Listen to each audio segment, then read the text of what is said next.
Good morning, students. Today we are going to learn the poem The Worm. Okay, do you know who has written this poem? It's written by Thomas Gisborne.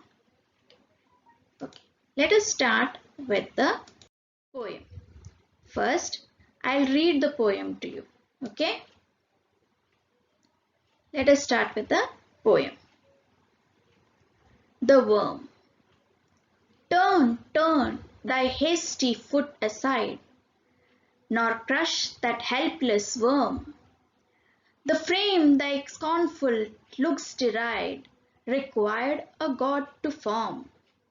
The common Lord of all that move, from whom thy being flowed, a portion of his boundless love on that poor worm bestowed. The sun, the moon, the stars he made, to all his creatures free, and spread over the earth the grassy blade for worms as well as thee.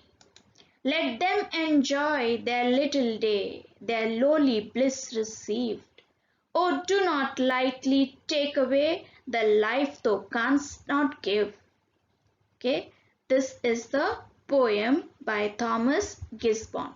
Now, I have read the poem to your students. Now, let us look at the poem stanza-wise. Okay, let us look at the first stanza. Turn, turn thy hasty foot aside, nor crush that helpless worm. The frame thy scornful looks deride required a God to form.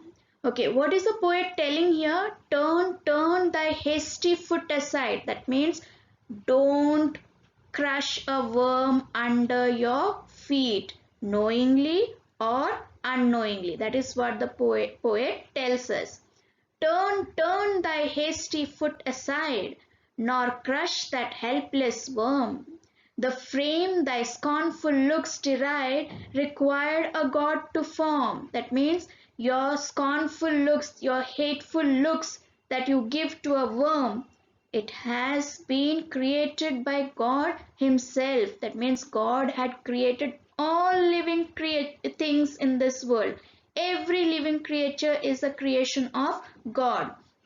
So don't crush it underneath your feet. That's what. Now here the word hasty. What does hasty means? Hurried and careless. See, when we are walking up, when we are walking, we don't see what is beneath our feet. We are always walking in a hurry. And scornful means filled with hate, a hatred look.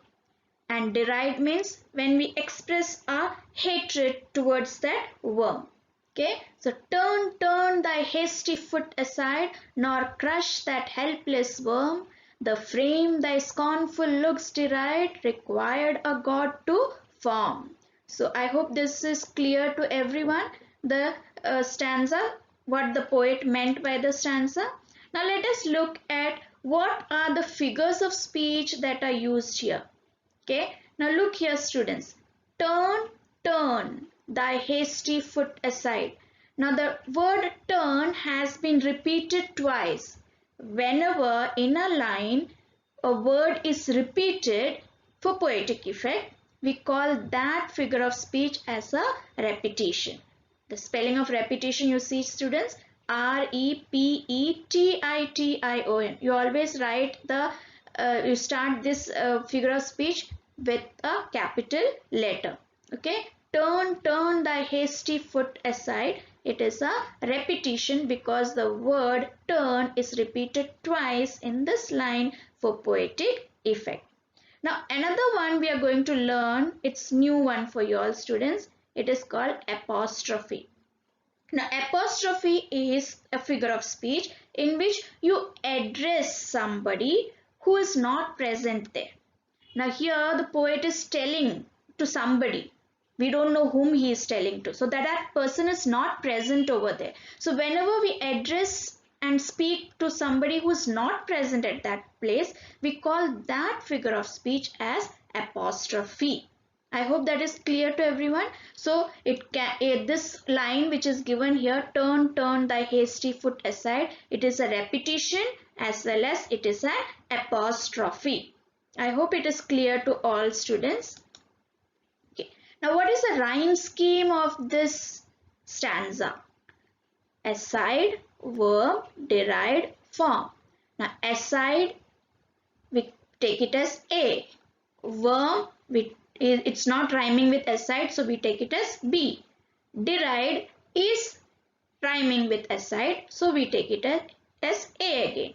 And form is rhyming with verb, so we take it as B. So the rhyme scheme of this stanza is A, B, A, B. Now look students, I have used small letters here. A, B, A, B, all small letters. We never use capital letters. Nor do we put any commas or full stops or hyphens in between when we write the rhyme scheme.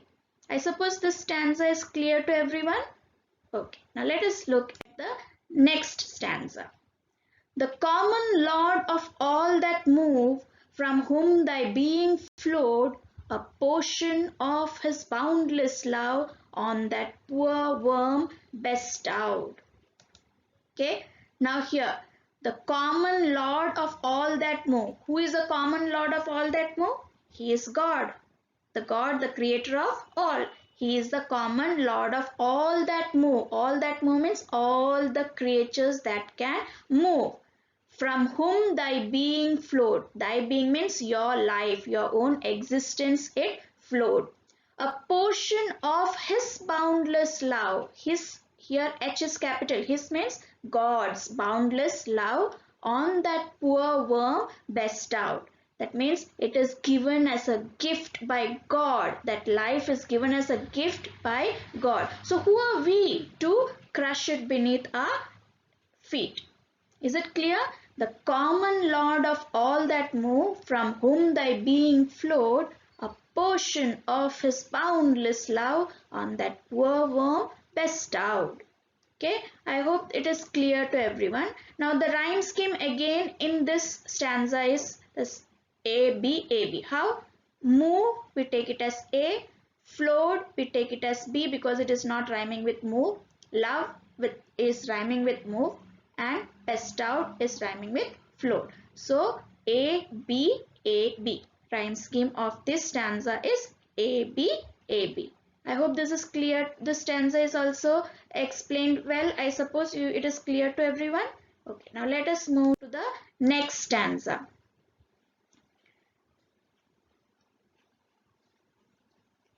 The sun, the moon, the stars he made, to all his creatures free, and spreads over the earth the grassy blade for worms as well as thee. The sun, the moon, the stars he made. The sun, the moon and the stars he made. To all his creatures free. And God created the sun, the moon and the stars free for all creatures to enjoy it. And spreads over the earth the grassy blade. Now you can see this grassy blade for worms as well as thee. Thee means you. Now here poet has used some old English usage words. Thee means you. It's an old English usage word. We call it as archaic words. The sun, the moon, the stars he made, to all his creatures free, and spreads over earth the grassy blade for worms as well as thee. Now here over means over. We have just omitted that V here. And thee means you. The rhyme scheme again here is A, B, A, B. Made and blade rhymes, free and thee rhymes. So it is A, B, A, B. I hope this is also clear to everyone.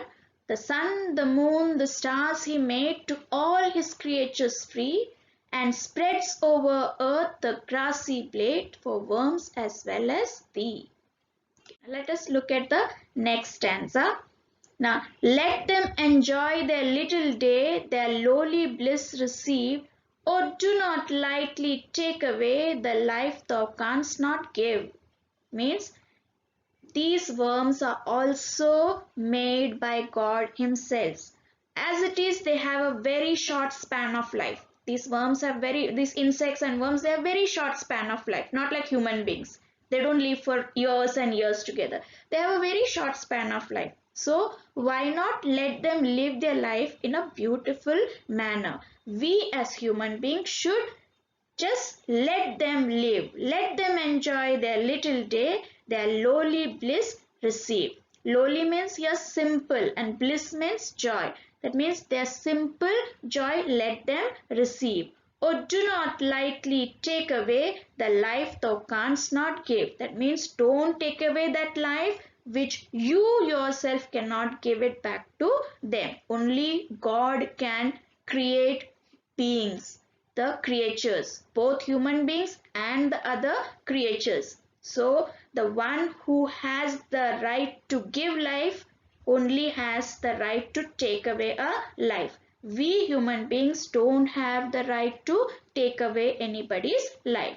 So in this poem, the poet has actually expressed his desire to tell us that these worms are also God's creatures. They help us in a lot of manners. There are a lot of creatures, students, that we find in our day-to-day life. We see the dragonfly, the spiders, the ants, the honeybees, the earthworms. Okay, all these insects and worms, they all, though they have a short span of life, they have to give us a lot of ideas. They show, they, from them we can learn a lot of things. For example, from the bees, you know, we tell as busy as a bee. We learn from the bees to be very efficient and like a true leader. Teamwork, you know how honeybees are, they have teamwork. Ants, you must have seen ants, like these small ants, they go in row by row and they carry each small grain, whatever grain they can. And what are they doing it? They are storing it for a rainy day. So from the ants we can learn that we can also be like the ants and try to do things beforehand. That means think about our future and do things now. Spiders, see, the spiders weave those webs. You can see how beautifully they have weaved the webs, isn't it? Beautiful. And that has given human beings the idea of different kinds of art. So from that small spider, we human beings have learned. A caterpillar, you know, a caterpillar, it is inside a cocoon and then later on it comes out as a beautiful butterfly. But once when it is inside the cocoon, you have seen how it has to be inside there without moving, without doing anything. But it has to take everything. That means it is trying to tolerate everything that is happening to it, because it knows that once it can come out of it, it will turn into a beautiful butterfly. So that is why, students, the poet here is trying to tell us how well we can adapt ourselves to our environment by taking the examples of these small worms and insects. I hope this poem is very clear to all students. Okay. Now, another thing we need to learn is about the analysis of the poem. Okay, or we call it as the appreciation of a poem. We have not done this in the lower classes, students. We are going to do it now. So I will just tell you how you can go about the analysis of a poem. Now we can take this poem as an example. So I'll just tell you the first point in this is the poem and the poet. So when we write an appreciation of a poem, we have to first write the name of the poem and the name of the poet. Okay, the next thing that we have to do is the theme of the poem. Theme means the central idea of the poem or the main idea of the poem. Now here in this poem, the main idea of the writer is the poet is what? To tell us that don't look at we should not crush the small insects or worms under our feet, because these are all God's creatures. So even they have a life. That is the main idea of the poem here. The next one is the tone of the poem. Whether it's a funny poem, whether it's a sad poem or a serious poem. Now here the poet is telling us it's a serious thing, that we as human beings should be little careful and not to crush those worms under our feet. Next in the appreciation is structure and the stanzas. We have to look at the length of the line. So how big is a line, or what is the length of a line, whether it's a long line or it's a short line, and the number of stanzas. Now how many stanzas we have in this poem? We have 4 stanzas, isn't it? So when we write the appreciation of a poem, we have to write this structure and the stanzas. The next one in that is rhyme and rhythm. Rhyme, we all know, that is the rhyme scheme that we are doing. The rhyme is a matching of sounds and syllables usually at the end of the line. So we know it is the rhyme scheme. Rhythm is a new thing. Rhythm is a pattern of language in the line of the poem. That means, see, sometimes you have internal rhymes also in a poem. So in this particular poem, we don't have that internal rhymes. We have only the last lines, last words of lines are rhyming. So we have rhyme and we have rhythm. Next in line is a language and imagery. Now language is a special effect of feeling in the poem. Now here the poet has told us how he feels about the worm. That is a special effect. Everybody cannot feel for a worm, isn't it? But the poet felt a special feeling for the worm, saying that they too are God's creations. So that is a special effect of feeling in the poem. And imagery. Now imagery is a group of words in a literary work that appeals to one and more of the senses. Now we know what are the different senses. We have 5 senses of sight, taste, touch, hearing and smell. The 5 senses. So in this poem, in this particular poem, the worm, we have the sight and we have the touch. These are the 2 imageries that are used here. Sight, because we have to look out for the worms, and touch, that means we don't crush them under our feet. So these are the 2 imagery that the poet has used in this particular poem. Next is figures of speech. Now figures of speech you have already done: simile, metaphor, alliteration, repetition. Now in this poem we have repetition and apostrophe. Apostrophe, we already learned what is apostrophe. So in this particular poem we have repetition and apostrophe that is used. Okay, turn thy feet, it is said, so that is a repetition, and the same line is also an apostrophe. I hope this thing is understood to everyone, students, because you will be told to write an appreciation of the poem, so you should be able to write it in this manner. So these are the main points, and then you'll have to write it according to the given poem. I hope it is very clear to everyone. Thank you, students.